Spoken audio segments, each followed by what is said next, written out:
Do you know what it feels like to leave your whole life behind in a single night? Your home, your neighbors, the streets you walked every day, everything.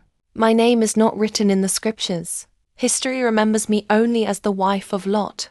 But before that night, I was simply a woman living in the city of Sodom.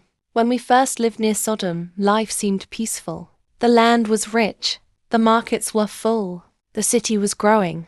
My husband believed it would be a good place for our family. At first, we lived near the city. Then, we moved closer, and before long, we lived inside it. That is how compromise often begins. Slowly, quietly, one small step at a time. That evening, my husband came home with two strangers. Travelers, he said. He insisted they stay with us.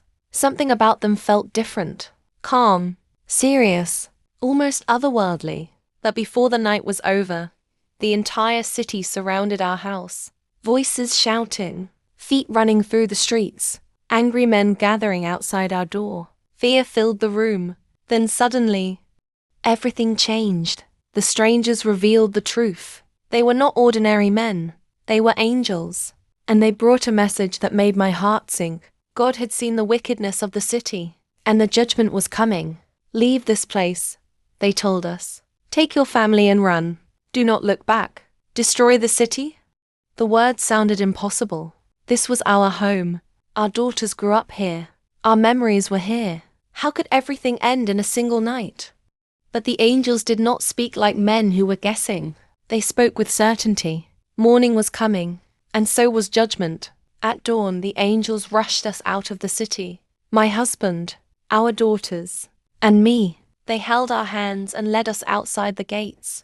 I remember looking at the streets as we left. The houses, the marketplace, the places that once felt normal. Now everything felt heavy. Like a goodbye I was not ready to say. The angels gave us one command. Run for your lives. Do not look back. We ran toward the hills. The sky behind us began to glow. The ground trembled. A terrible sound filled the air. God's judgment had begun to fall on Sodom and Gomorrah. Fire from heaven, smoke rising into the sky. The city was being destroyed.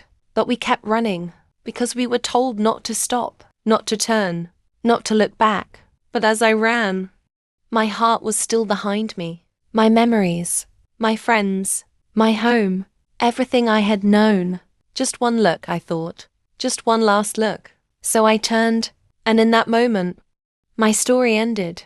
I became a pillar of salt in the wilderness, a silent reminder standing in the desert. My life became a warning remembered through generations. Even Jesus Christ later told people, remember Lot's wife. Why? Because sometimes the hardest part of obedience is letting go of what we are leaving behind. My feet were moving forward, but my heart was still in Sodom, and that one looked back. Cost me everything. A question for you. So let me ask you something. Is there something in your life that God is asking you to leave behind, but your heart is still holding on to it? Because sometimes the path to safety is simple. Move forward, trust God, and don't look back. Which Bible story should we hear next? Tell me in the comments. And remember, sometimes the difference between life and loss is one look back.